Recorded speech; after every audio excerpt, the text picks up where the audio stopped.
네, 안녕하세요. 역사의 길로 나아가자의 진사로입니다.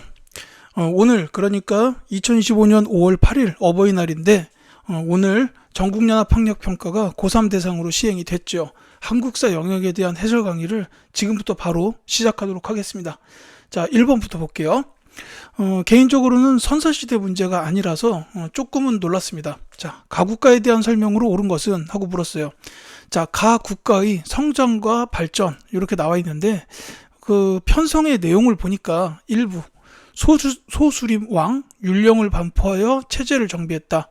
그 다음에 광개토 대왕 신라에 침입한 외를 격퇴했다. 장수왕 한성을 함락하고 한강 유역을 장악했다. 이런 것들이 나와 있습니다. 자, 소수림 왕과 광개토 대왕 장수왕의 국가 바로 고구려입니다. 그러니까 1번 문제는 고구려에 대한 설명을 찾으면 되는 문제죠. 특히나 이 왕과 관련된 내용이 선지에 나와 있어요. 이제 고구려의 경우에는 뭐 여기 나와 있는 내용 외에도 그 남진 정책, 그러니까 남하 정책을 위해서 그 수도를 평양으로 옮겼었죠. 그래가지고 멸망할 때까지 계속 평양을 수도로 삼았습니다. 그게 선지에 3번에 있죠. 바로 정답이 되겠습니다. 자, 다른 선지도 다 볼게요. 당백전을 발행하였다. 요거는 흥선대원군이 집권했던 시기에 있었던 일이에요. 경복궁을 중건하는 과정에서 나왔죠. 자, 대조영이 건국하였다. 요거는 이제 발해입니다. 자, 8만 대장경을 조판하였다. 요거는 이제 고려 후기인데 특히 몽골이 침입했던 시기예요. 몽골 침입 시기. 자, 22담로의 왕족을 파견하였다. 요거는 이제 백제에서 있었던 일인데 왕까지 기억해 두시면 더 좋겠어요. 무령왕입니다. 자, 2번 갈게요. 가국가의 문화에 대한 설명으로 옳은 것은 하고 물었습니다.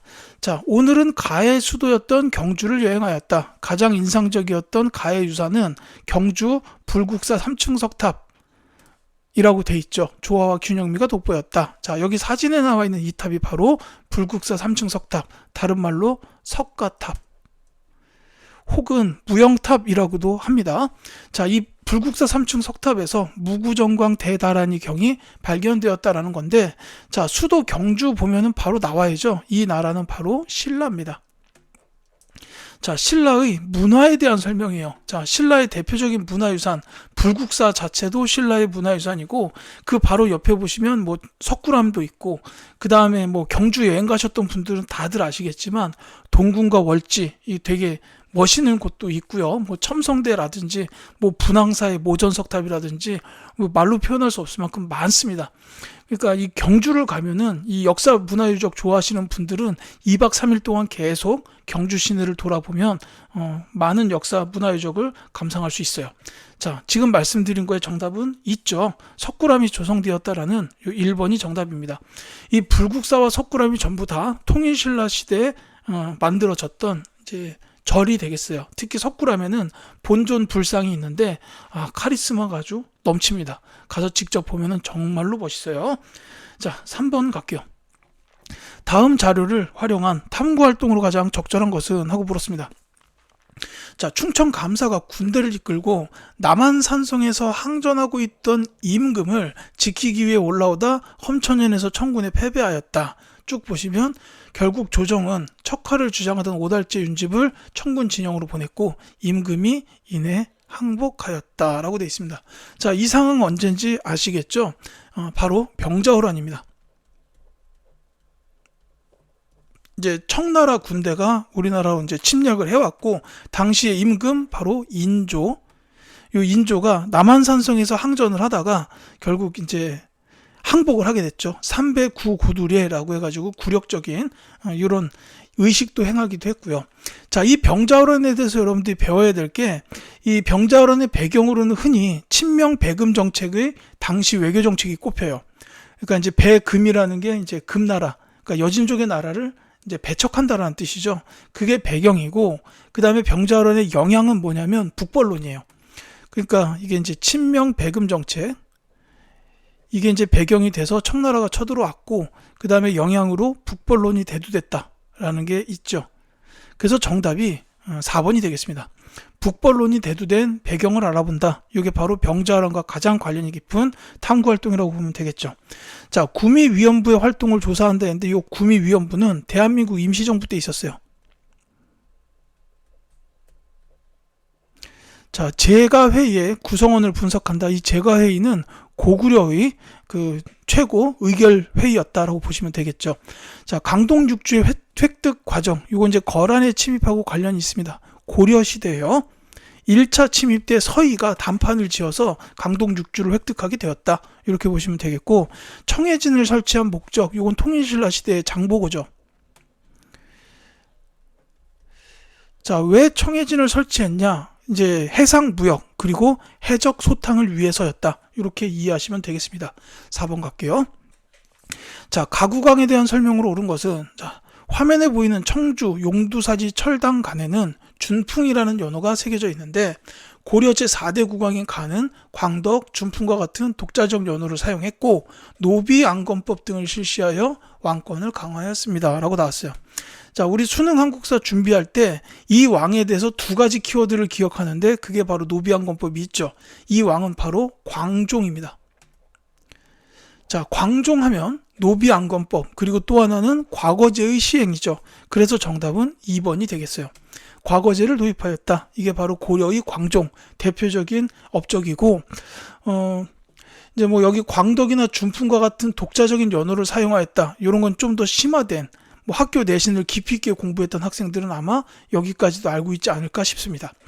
자, 대가야를 병합하였다. 요거는 이제 신라 시대의 진흥왕 때 있었던 일이고, 자, 수원 화성을 축조하였다. 조선의 정조대왕이죠.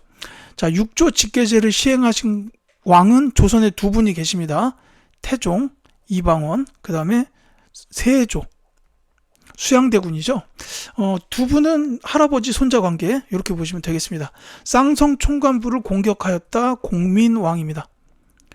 반원 자주정책의 일환으로 쌍성 총관부를 공격했었죠. 자, 5번.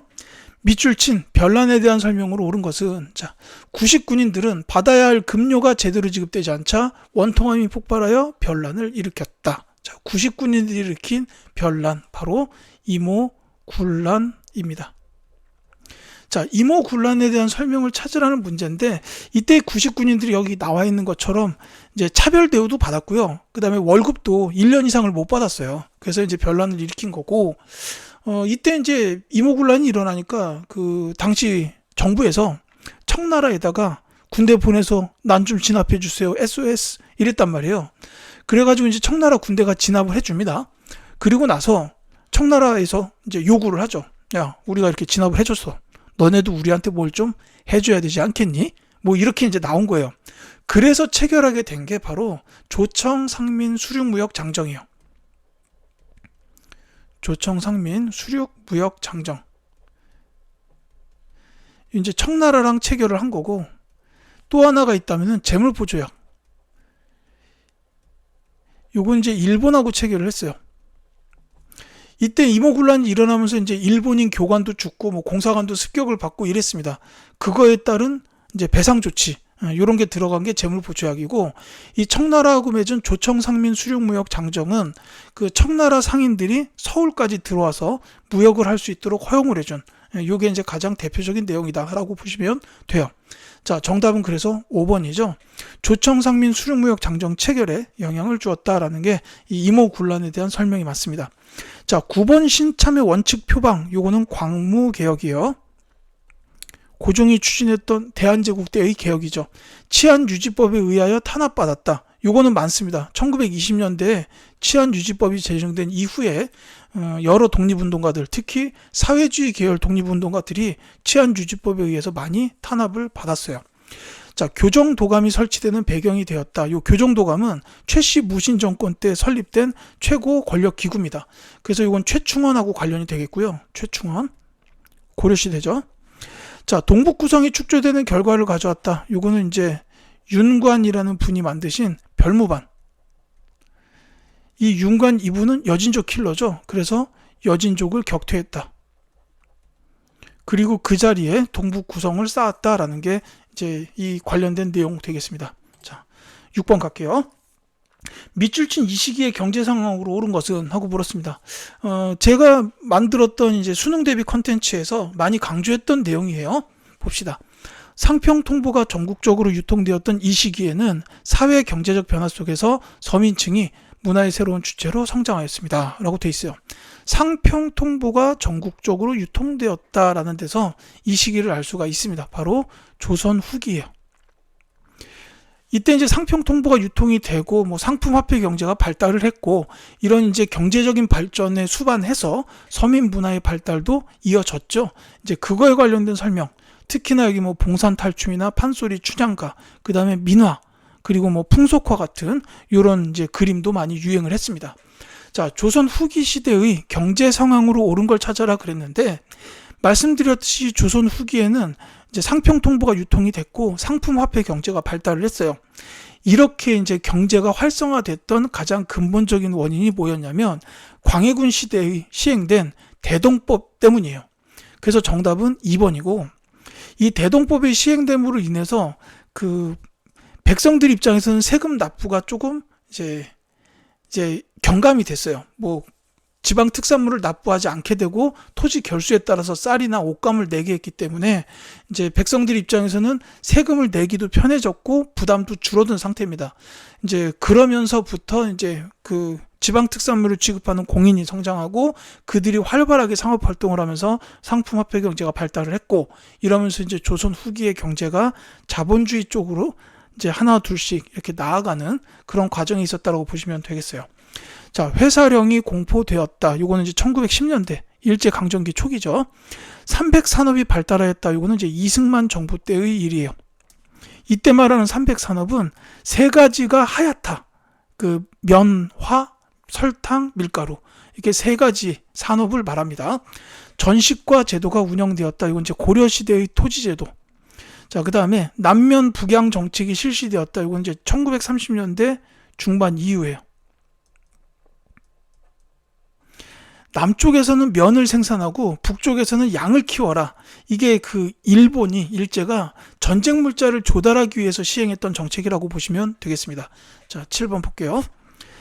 가단체에 대한 설명으로 옳은 것은 하고 물었어요. 자, 자료는 비타협적 민족주의 세력과 사회주의 세력이 연대하여 창립한 가의 강연의 안내문입니다. 자, 비타협적 민족주의와 사회주의가 연대했다라고 돼 있어요. 여기서도 알 수 있고요. 특히 제가 컨텐츠에서 강조했던 내용에 보면은 이 단체의 행동 강령 중에 기회주의를 일체 부인한다라는 건 기억해 달라. 이렇게 얘기를 했었어요. 자, 이 단체는 바로 신간회입니다. 자, 요거 이제 비타협적 민족주의 세력과 사회주의 세력이 연대했다. 요걸 가리켜서 이제 민족연합전선 혹은 민족유일당 운동 이렇게 부릅니다. 그래서 이게 일제강점기 1920년대 후반에 이제 그 우리나라에서 세워졌던 최대 규모의 민족단체라고 보시면 되겠어요. 자, 이 신간회가 했던 일 중에 가장 중요한 거는 사실 광주학생 항일운동에 조사관을 파견하여 지원한 건데 이게 선지에 나왔으면 2점짜리가 됐을 텐데 선지에 없고 3점이에요. 자, 그래서 요거는 흐름을 조금 말씀을 드려야 될 것 같습니다. 이 신간회 창립 이전에 60만세 운동이 있었어요. 이 운동에서부터 그 비타협적 민족주의 세력과 사회주의 세력들이 연대를 모색하게 됐습니다. 그래서 우리 한번 힘을 합쳐보자 라고 이제 여러 번 시도도 하고 그러는데 이 과정에서 정우회 선언이라는 게 나와요. 이 정우회는 사회주의 단체였습니다. 근데 이 단체에서 선언하기를 우리는 비타협적 민족주의 세력과 연대를 해서 독립을 쟁취하고자 하는 이제 열망이 있다. 이제 이런 내용을 선언을 한 거예요. 그래서 이 선언을 계기로 해서 이제 그 연대에 불이 붙게 됩니다. 그래서 신간회가 창립이 된 거죠. 이 내용이 지금 선지에 있죠. 4번이 정답입니다. 정우회 선언을 계기로 하여 결성된 단체가 바로 신간회인데 사실 이제 다른 시험에서는 가장 많이 나왔던 건 말씀드렸듯이 광주 학생 항일운동 여기다가 조사관을 파견했다라는 거 이거 지원했어요. 그리고 또 한 가지는 그 수능 시험 때, 그러니까 25학년도 수능 때는 이게 조금 순서가 바뀌어서 나왔어요. 광주학생 항일운동이 본문에 나왔고 신간회가 조사관을 파견하여 지원하였다. 이게 선지에 있었다는 겁니다. 이렇게 기억해 두셔도 좋겠어요. 자, 진단학보를 발행하였다. 이건 이제 진단학회예요. 이병도라는 이제 역사학자 분께서 이끄셨던 일제강점기 때의 단체입니다. 부마민주항쟁을 주도하였다. 이 부마민주항쟁은 유신체제 말기, 그러니까 이제 박정희 정부 말기에 있었던 민주항쟁이에요. 이 부마 민주항쟁이 일어나니까 이거를 어떻게 처리할 것인가를 두고 당시 중앙정보부장 김재규와 대통령 경호실장 차지철, 이 두 사람의 의견이 달랐어요. 이 대립하는 과정에 김재규가 차지철과 박정희 대통령을 총으로 빵빵 쏴가지고 이제 박정희 대통령이 서거하시죠. 이게 12.6 사태, 그리고 유신체제가 끝나게 됩니다. 자, 오산학교와 대성학교를 세웠다. 헷갈리시면 안 됩니다. 신민회입니다. 그 다음에 우리말 큰사전 편찬을 추진하였다. 이거는 이제 조선어 학회. 자, 이렇게 보시면 되겠어요. 아까 치안유지법 나왔는데 이 조선어 학회도 치안유지법에 의해서 탄압을 당한 단체 중 하나입니다. 자, 8번 갈게요. 다음 사건의 배경으로 가장 적절한 것은, 자, 정족산성 수송장 양원수가 아뢰기를 강화도에 침입한 프랑스군이 정족산성 동문과 남문으로 쳐들어오자 총탄을 쏴서 물리쳤다. 식량 무기들을 버리고 갔다. 그대로 두었다가 조사하여 보고하겠습니다. 라고 했어요. 제가 표시한 내용들이 키워드가 됩니다. 프랑스가 강화도로 쳐들어왔다라는 거죠. 그리고 정족산성의 양원수 장군 나왔어요. 자, 이 사건은 바로 병인 양요. 자, 헷갈리시면 안 되는 게 미국도 쳐들어왔어요. 강화도로 똑같이 쳐들어왔는데 요거는 신미양요입니다. 병인양요보다 5년 뒤에 있었고 이 병인양요는 프랑스군이 쳐들어온 거예요. 왜 쳐들어왔냐 하면은 병인 박해. 그러니까 그 전에 이제 우리 조선에서 프랑스 선교사들을 많이 탄압을 했어요. 그래서 이제 돌아가신 분도 계시고 이렇습니다. 그러니까 그 사실을 안 프랑스에서 군대를 파견한 게 병인 양요다. 이렇게 보시면 되겠어요. 그래서 정답은 2번 병인 박해가 일어났다. 이게 정답이 되겠습니다. 자, 균역법이 시행되었다. 영조 때죠. 조선 책략이 유포된 건 요보다 좀 뒤입니다. 이제 2차 수신사로 일본에 갔던 김홍집이 중국 외교관 황준원의 책 조선 책략을 들고 와서 유포해요. 이제 요것 때문에 일어났던 영향은 기억하셔야 됩니다. 조미수 통상조약이 체결돼요.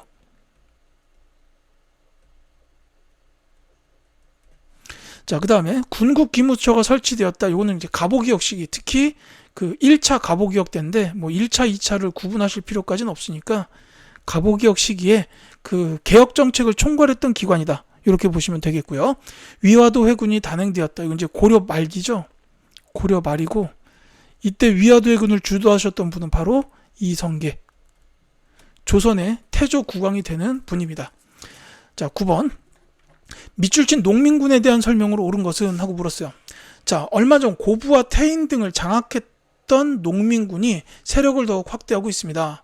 자, 조선 정부는 관군을 파견하였으나 오히려 장성, 황룡촌에서 대패하였습니다. 자, 농민군이 점주성까지 함락하자 조선 정부는 청해 원병을 요청하였습니다. 우리 공사관에 전보 부탁드립니다. 라고 되어 있습니다.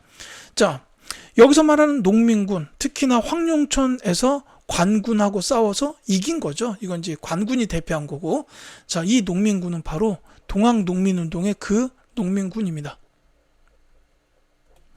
자, 고부 지역에서 처음에 봉기를 했고, 그 다음에 이제 농민군들이 세력을 확대했다가 황룡촌 전투에서 관군의 승리를 거두고 전주까지 점령을 한 거죠. 근데 이후에 어떤 일이 있었냐면, 이제 조선 정부가 이 동학농민군하고 결국은 전주 화약을 맺어요. 전주 화약. 화합하자는 약속이죠. 요걸 맺고 이때 특히 농민군들은 그 집강소를 설치해서 여기서 이제 패전기역을 추진합니다. 그게 5번에 있죠. 이 집강소라는 거는 동학농민운동과 관련된 매우 중요한 키워드입니다. 반드시 기억해 두셔야 돼요. 근데 지금 여기 나와 있다시피 청해 원병을 요청을 했어요. 그래서 청나라가 들어왔습니다. 근데 이전에 맺었던 텐진 조약 때문에 일본군도 들어와요. 근데 일본군이 들어온 거는 동학농민군 이쪽보다는 그 청나라랑 한판 붙으려고 들어온 거예요. 그래서 이때 청일전쟁이 벌어지면서 일본이 경복궁을 불법적으로 점령을 하게 돼요. 일본입니다. 일본이 경복궁을 불법으로 점령을 해요. 그러니까 집광소에 모여가지고 개혁을 추진하던 이 농민군들이 뭐야 이게? 그러고서는 저 일본 놈들 몰아내고 우리나라, 우리 조선, 우리 왕을 지켜야 된다. 이래가지고 한 번 더 봉기를 하게 됩니다. 그 이제 2차 봉기라고 불러요. 이제 논산에서 이제 연합을 해가지고 농민군의 규모가 굉장히 커지는데 이후에 우금치 전투에서 패배하게 됐다. 그러면서 동학농민운동이 결국은 좌절됩니다. 이 흐름 이해하시면 좋겠어요. 자, 백두산 정계비를 세웠다. 이건 조선시대 숙종 때의 일이에요. 청나라하고 영토 분쟁이 생기니까 이제 경계를 정하는 비석을 백두산에 세운 겁니다. 자, 서경천도를 주장하였다. 이건 고려 인종 때인데 묘청이죠.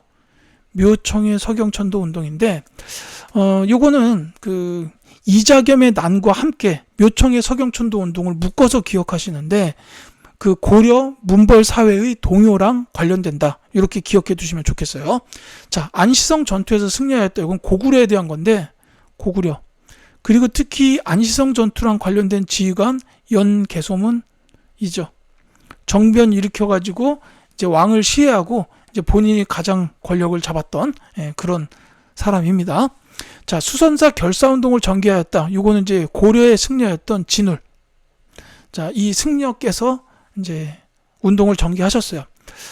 이러면서 이제 불교가 발전이 됐는데 특히 진울 스님께서 그 조계종을 창건하셨죠. 지금도 남아있는 그 불교의 종파 조계종, 그게 이제 진울 스님께서 이제 창건하셨다라고 보면 되겠습니다. 자, 10번. 다음 자료를 활용한 탐구 주제로 가장 적절한 것은 하고 물었어요.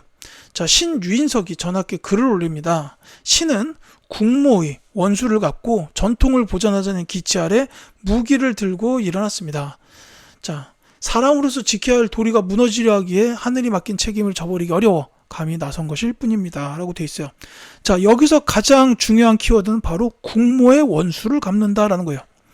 이 국모라는 게 이제 그 나라의 어머니, 그러니까 이제 왕의 부인이에요. 원수를 갚는다라고 했는데 왜 원수를 갚냐? 돌아가셨기 때문인데, 자, 이 국모가 바로 명성황후. 왜 명성황후, 그 고종의 부인이죠. 이 명성황후가 시해됐잖아요. 이게 이제 을미사변이에요. 을미사변. 자, 근데 이 을미사변 때 명성황후가 이제 돌아가시니까 일본 놈들에 의해서 살해당하셨죠. 그러니까 이제 이때 여기에 반발하는 의병들이 일어나게 됐어요. 그게 을미의병이죠.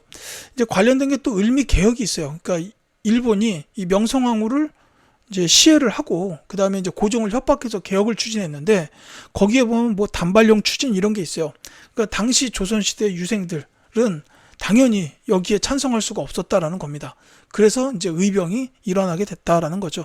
그래서 이제 정답이 1번. 을미의병의 봉기라고 보시면 되겠습니다. 자, 육두품 세력의 동향은 이건 신라시대의 신분제, 골품제랑 관련이 되죠. 자, 사림의 성장과 사화, 이건 이제 조선 전기입니다. 성종 때부터 사림들이 이제 중앙 정치로 진출을 하게 돼요. 그러면서 당시의 기득권 세력이었던 훈구와 대립을 하게 되고 이 과정에서 사화가 4번이 있었어요. 무오사화, 갑자사화, 기묘사화, 을사사화 이렇게 있었는데 결국은 선조시대쯤 되면서부터 사림이 결국 정치를 완전히 장악하게 됐다라고 보시면 되겠습니다. 자, 백제의 멸망과 부흥운동, 이건 나와 있는 대로 백제 멸망 시기니까 한참 앞이죠. 요 백제의 부흥운동이 멸망 직후에 있었는데 이제 뭐 흑지상지나 도친, 복신 이런 분들이 활약을 했고 이제 일본에서도 많이 도와줬지만 결국 나당연합군에 패하면서 좌절됩니다. 자, 무신 집권기 하층민의 저항 나와 있는데 자, 여기 이제 대표적으로 그 망이 망소이의 봉기, 뭐 난이라고도 하는데 저는 보통 봉기라고 얘기합니다. 이 망이 망소이의 봉기가 가장 대표적인 무신 집권기 하층민의 저항 중 하나. 한 가지를 더 꼽자면 김삼이 효심의 봉기. 외우실 필요는 없어요. 요 김삼이 효심 봉기는 이제 경상도 지역에서 있었고 이 망이 망소이의 봉기는 제가 지금 영상을 촬영하고 있는 대전광역 서구 탐방동 거기에 이 두 분이 사셨고 실제로 봉기를 했던 곳은 공주 지역이다라고 보시면 되겠습니다. 자, 다음 11번 갈게요. 미출친 이운동에 대한 설명으로 옳은 것은 하고 물었습니다. 자, 쭉 노래가 나와 있고요. 해설을 보면 이 노랫말은 내 살림 내 것으로 등에 구호를 내걸고 전개된 운동을 선전하기 위해 지어진 건데 조만식을 중심으로 평양에서 시작된 이 운동은 토산품 애용 등을 주장하며 전국으로 확산되었다라고 되어 있습니다. 자, 토산품, 그러니까 국산품이죠. 국산품 애용을 주장했던 평양에서의 운동, 바로 물산 장려 운동입니다.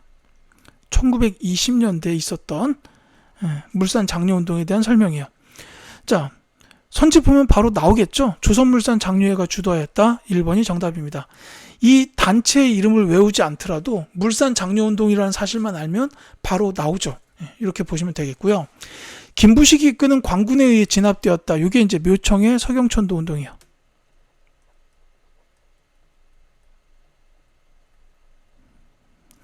이제 묘청이 서경천도 운동을 벌이다가 좌절되니까 결국 서경 지역에서 난을 일으켰는데 그 난이 김부식에 의해서 진압됐다라는 겁니다. 자, 일본의 황무지 개강권 요구를 철회시켰다라는 것은 관련된 단체로 보안회 기억해 주시고요. 황국중앙총상회가 조직되는 계기가 되었다. 요 계기가 된 거는 이제 우리 조선의 상인들이 먹고 살기 힘들어져서였어요.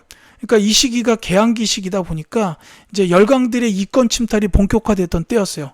그래서 우리 상인들은 이제 상업 활동을 하기가 굉장히 어려워지니까 우리 상권을 좀 지켜달라 해가지고 이제 이 단체가 조직이 되고 상권 수호 운동으로 이어지게 됐다라는 겁니다. 1890년대에요.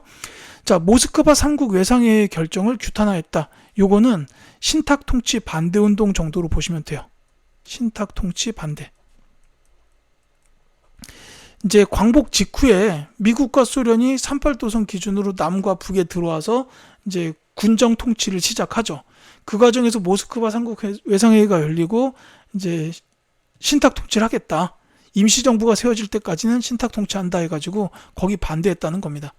자, 12번. 자, 가신문에 대한 설명으로 옳은 것은, 자, 올해는 베델이 서거한 지 116주년이 된 해인데 이 베델은 양기탁과 함께 가를 창간하여 을사늑약의 부당함을 알리는 기사를 싣는 등 침략을 비판하였습니다. 자, 요 베델과 양기탁 요 두 분의 이름을 보고 이 신문사잖아요. 이 신문사에 관련된 거는 알아야 돼요. 자, 베델하면 나오는 신문사는 바로 대한매일신보입니다. 자, 이 대한매일신보에 대해서는 베델, 양기탁 두 분이 설립했다. 중요하고요. 또 한 가지 매우 중요한 키워드는 뭐냐면 국제보상운동을 지원한 겁니다. 이게 이제 선지에 3번에 있죠.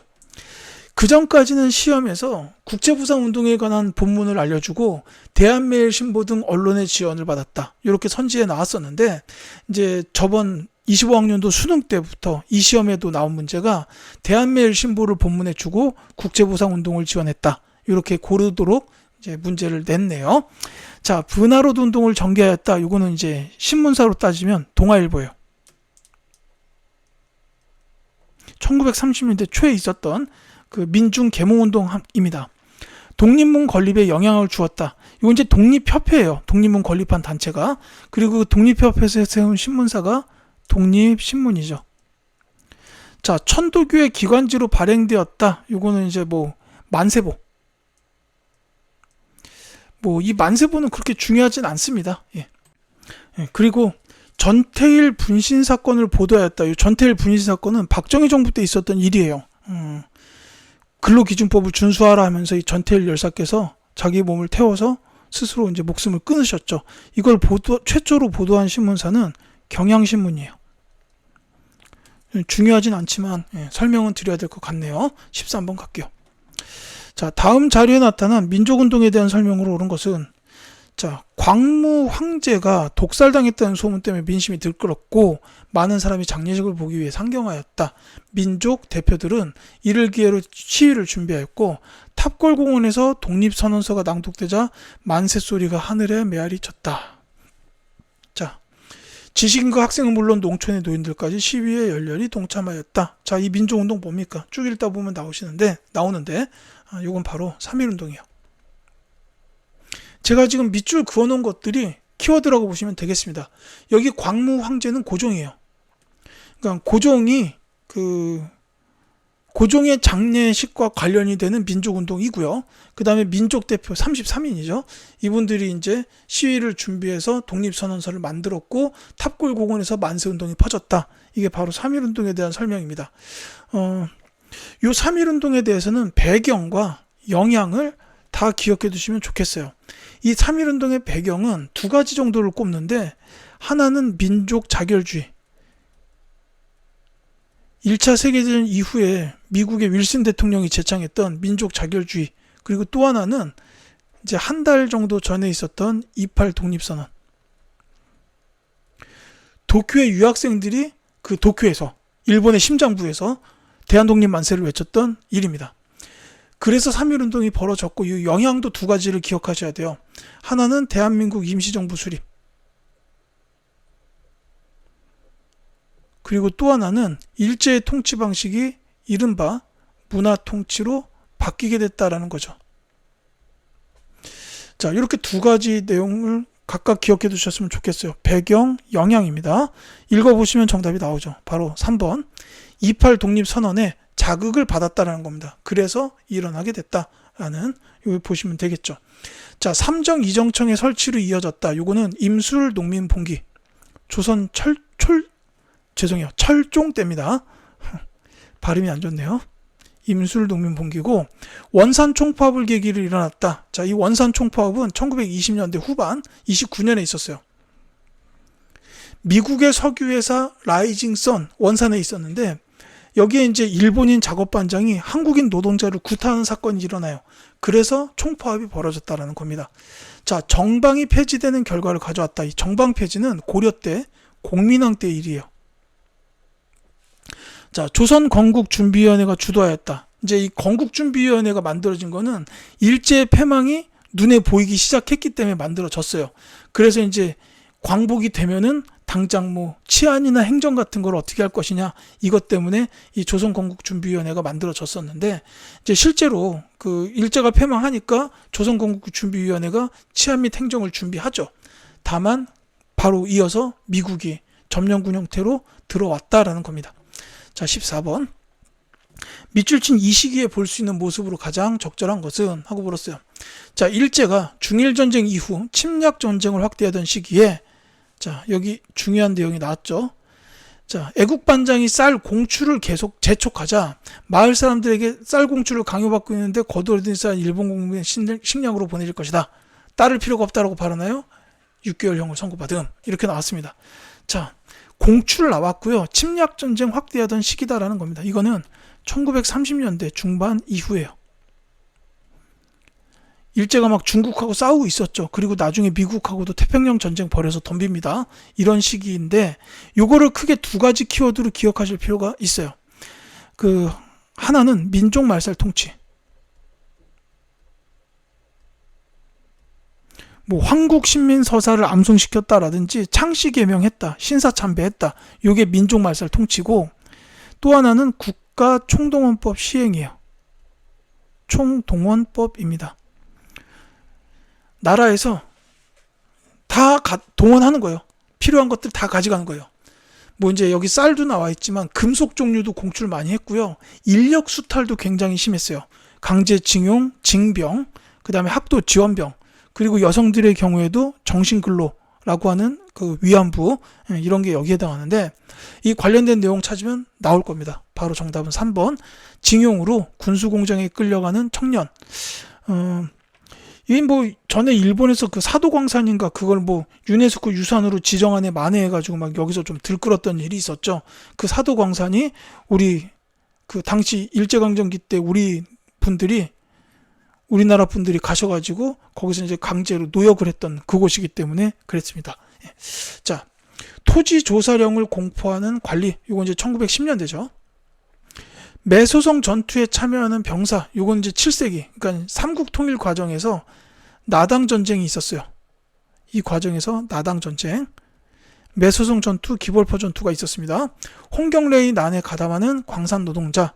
요거는 이제 조선시대 후기, 특히 순조 시기예요. 정조 다음 왕이죠. 순조 시기. 자, 경부 고속국도 개통식을 취재하는 기자, 박정희 정부 때입니다. 그러니까 다른 건 시기가 맞지 않죠. 15번 가겠습니다. 자, 가 군사 조직에 대한 설명으로 옳은 것은? 자, 이 가 군사 조직은 시험이 굉장히 잘 나오는 매우 중요한 조직입니다. 대한민국 임시정부는 국내 진공작전을 위해 가의 대원 등의 훈련을 실시하기로 하였다. 자, 국내 진공작전 나왔고요. 김학규 삼지대장은 김구 주석과 지천천 총사령관의 환송을 받으며 충칭에서 부양으로 향했고, 쭉 미국 전략정보국이 훈련을 했고 국내로 침투하여 고대하던 외적과의 투쟁을 벌이게 되었다. 자, 미국 전략정보국 OSS 나왔고요. 국내 진공작전 나왔습니다. 이거 관련된 키워드로 반드시 기억해야 되는 이 군사조직, 바로 대한민국 임시정부의 부대였던 한국광복군이에요. 자, 한국광복군에 대한 설명으로 대한민국 임시정부에 있었던 산하부대, 그리고 국내 진공작전을 미국과 연계하여 추진했다라는 게 있었고, 또 한 가지가 매우 중요하죠. 영국군의 요청을 받아서 인도와 미얀마 전선에 투입돼가지고 작전을 수행했다라는 겁니다. 그게 선지 4번에 딱 나와 있죠. 그래서 정답은 4번입니다. 그러니까 이 한국광복군은 영국 요청으로 인도랑 미얀마 전선에서 이제 일본과 싸우는 이런 역할을 했었다라는 거예요. 그러니까 2차 세계대전에 참전했었다라는 얘기죠. 자, 이렇게 보시면 되겠고, 쓰시마 섬을 정벌하였다. 요거는 그 고려 말부터 조선 초까지, 보통 여말 선초라고 부르는데, 고려 말에 이제 그 박위라는 장군이 그 쓰시마 섬 정벌을 했고, 조선 세종대왕 시기 때도 이종무 장군이 쓰시마 섬 정벌을 합니다. 왜구를 소탕하기 위해서였어요. 자, 베트남 전쟁의 파병, 요거는 박정희 정부 때고요. 자, 고종의 밀명을 받아 조직된 단체, 요거는 이제 독립의군부라는 단체예요. 일제강점기 초기에 있었던 국내 비밀결사입니다. 청산리 전투에서 일본군을 격파하였다. 이건 여러 부대가 있어요. 이것도 군사조직이죠. 그 홍범도 장군께서 지휘하셨던 대한독립군. 그 다음에 김좌진 장군께서 지휘하셨던 북로군정서. 이런 여러 부대들이 연합해가지고 청산리 전투에서 일본군을 격파했었다라는 거죠. 이제 주공은 북로군정서였어요. 자, 16번. 밑줄 친 이국회에 대한 설명으로 옳은 것은 하고 물었습니다. 대한민국 헌법 공포를 기념하는 우표. 자, 국호를 대한민국으로 정했고, 그 다음에 국민주권과 상권분립에 기반한 헌법을 공포했다. 50 총선거를 통해서 구성됐다라고 돼 있죠. 바로 제헌국회입니다. 이제 정부를 수립하려고 하는데 당장 법이 없어요. 그러니까 법을 만들어야 되니까 법을 만들기 위한 국회의원을 먼저 만들었다라는 것. 국회를 먼저 만들었다는 거죠. 그게 제헌국회입니다. 자, 제헌국회에 대해서는 여기서 제정한 법 3가지는 기억을 해두셔야 돼요. 헌법, 가장 중요한 법이죠. 제일 먼저 만들어야 되는 거고, 또 하나는 농지개혁법, 그리고 반민족행위처벌법, 이렇게 3가지를 기억해 두시면 돼요. 자, 헌법은 당연히 법 위에 법이기 때문에 맨 처음 만들어져야 되는 법이죠. 그리고 농지개혁법이나 반민족행위처벌법은 당시 시대적 과제였어요. 농사를 짓는 모든 사람들이 자기 땅에서 농사를 짓게 하자라는 그 목표가 있었고, 그 다음에 일제로부터 광복을 한 직후이기 때문에 당연히 일제에 부역했던 친일파들을 처벌을 해야 됩니다. 그렇기 때문에 이런 법들이 만들어졌다라는 사실이죠. 정답 5번입니다. 다만 이 반민족행위처벌법에 의해서 이제 반민특위가 수립이 됐는데, 이 반민특위가 활동을 제대로 하지는 못했어요. 당시 이승만 정부가 좀 방해를 했습니다. 자, 비변사를 설치하였다. 요거는 이제 그 중종 때예요. 조선 중종 때 삼포 외란 때문에 비변사가 설치가 됐어요. 근데 이제 그 임진왜란을 거치면서 이게 이제 그 가장 그 국정을 총괄하는 기구가 됐었어요. 그리고 흥선대원군 시기에 와서 이제 혁파됩니다. 자, 홍범 14조를 반포하였다. 요거 이제 갑오개혁 때 있었죠. 갑오개혁. 자, 발췌 개헌안을 통과시킨 거는 이 제헌국회 다음에 나온 국회 때예요. 6.25 전쟁 중에 있었던 1952년의 일인데, 제헌국회 바로 다음에 나온 국회가 발췌 개헌안을 통과시켰습니다. 이승만 정부 때예요. 자, 관민공동회를 개최하였다. 독립협회죠. 이렇게 기억하시면 되겠고, 17번. 자, 다음 자료에 나타난 민주화 운동에 대한 설명으로 옳은 것은 하고 물었어요. 자, 쭉 읽다 보시면 3.15 부정선거와 김주열의 죽음으로 인해 분노가 극에 달한 우리는 함성을 지르며 거리로 나아갔다. 자, 마산 사건 책임져라 시위를 전개했다. 이렇게 돼 있죠. 자, 요 관련된 민주화 운동은 그 4.19 혁명이에요. 이제 뭐 3.15 부정선거, 그 다음에 김주열 학생의 사망, 요걸로 인해 가지고 이제 시위가 전국적으로 확산이 됐다라는 거죠. 그래서 이 4.19 혁명을 통해서 이제 이승만 정부가 끝나게 됩니다. 대통령이 하야를 했고, 그 다음에 이제 정부가 과도 정부가 수립돼서 내각 책임제로 헌법이 다시 한번 바뀌게 되죠. 자, 그 정답은 4번이에요. 조선 형평사가 주도하였다. 이건 이제 형평운동인데, 백정들의 사회적 차별 철폐운동, 이렇게 보시면 되겠어요. 4.13 호원 조치에 반발하였다. 이거는 1987년에 있었던 6월 민주항쟁에 대한 설명이고, 중국의 5.4운동에 영향을 주었다가 3.1운동의 국제적 영향 중 하나예요. 신군부 세력의 권력 장악에 저항하였다. 이거는 5.18 민주화 운동입니다. 다소 여담 같은 얘기일 수 있는데요. 이 4.19 혁명 관련해 가지고 이제 조금 더 말씀드릴 게, 이 김주열 학생의 죽음이 이제 그 3월 15일 날 마산 지역에서 시위가 있었어요. 근데 이제 그 전에 그 2월 28일에 대구, 그 다음에 3월 8일에 대전, 그리고 3월 15일에 마산에서 각각 이제 그 이승만 정부의 그 독재에 저항하는 시위가 있었습니다. 그리고 김주열 학생은 요 시위 도중에 이제 최루탄을 맞고 사망을 하신 거예요. 그러니까 이 4.19 혁명이 뭐 3.15 부정선거만 연관이 됐던 거는 아니고, 혹시나 이제 이 강의를 들으시는 분들 중에 뭐 대전 분이나 대구 분이 계시다면 자부심을 가지셔도 좋다, 뭐 이런 뜻입니다. 자, 18번 갈게요. 밑줄 친 대통령의 재임 기간에 있었던 사실로 옳은 것은? 하고 물었어요.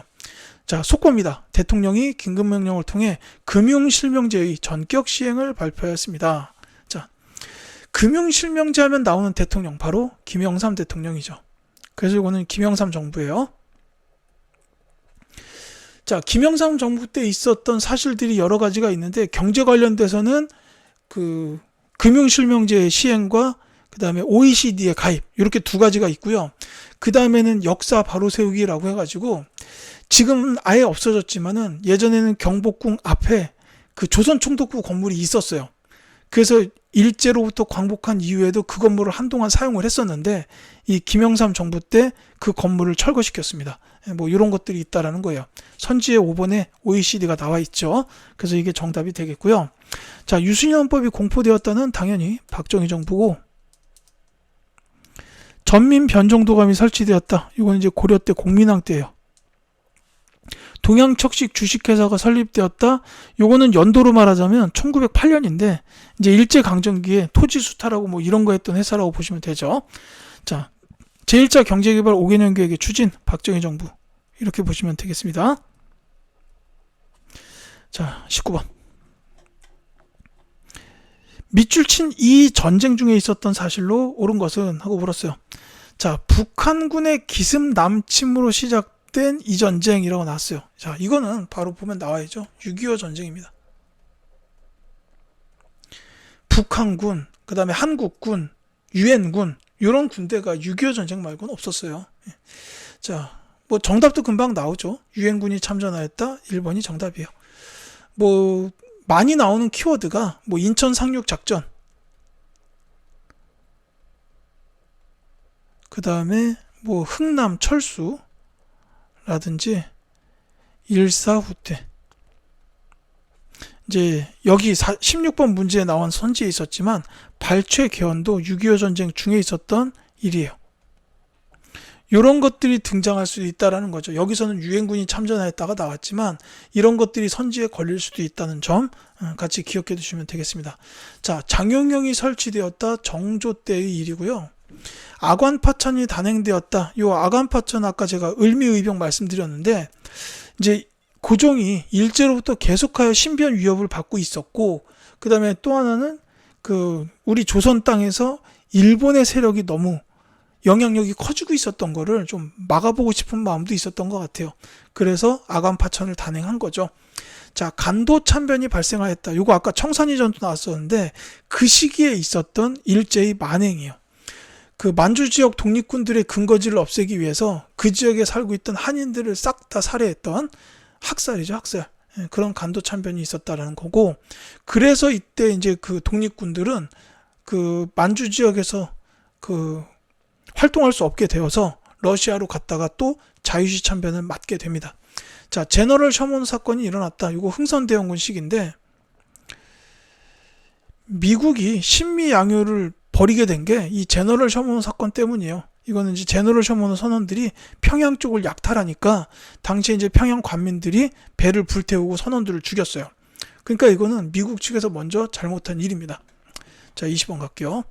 다음 연설이 행해진 정부 시기에 있었던 사실로 옳은 것은, 자, 저는 얼마 전 평양을 방문해 역사적인 남북 정상회담을 갖고 우리 민족의 새로운 희망과 가능성을 확인했습니다. 이제 우리는 첫 발을 내디뎠습니다. 남북 정상이 분단 이후 처음 만나 대화를 나누고 민족 문제를 풀어가는 기본 원칙에 합의한 것은 큰 진전이 아닐 수 없습니다. 라고 나와 있어요. 자, 평양을 방문해서 역사적인 남북 정상회담, 요게 사실은 대통령이 두 분 있어요. 김대중 대통령, 노무현 대통령, 이렇게 두 분이 있습니다. 근데 그 중에서 보면은 처음 만나서 대화를 나눴다. 그러니까 요거는 1차 남북 정상회담이에요.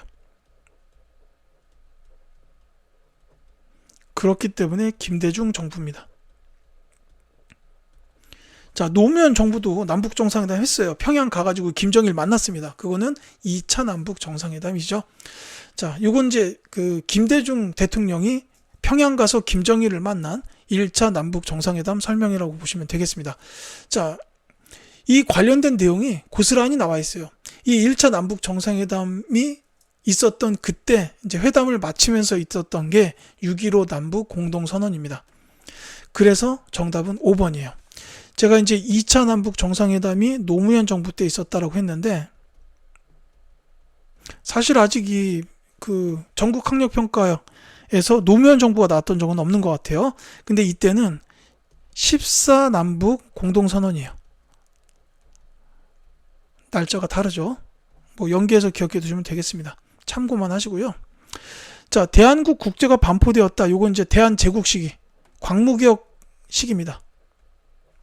강화도 조약이 체결되었다. 이게 1876년인데 이 시기부터 이제 조선의 문호가 본격적으로 개방이 된 거죠. 한국 근대사가 시작되었다라고 보시면 되겠습니다. 국가총동원법이 제정되었다. 이거 아까 말씀드렸지만 1930년대 중반 이후에요.